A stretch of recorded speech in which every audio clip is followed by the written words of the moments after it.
This is one of the 5-inch guns on the port stern quarter of Lexington.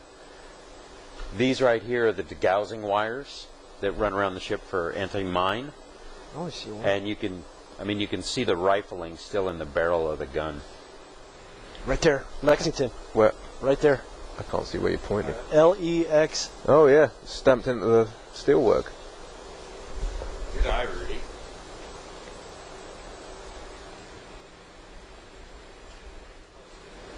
If there was ever any question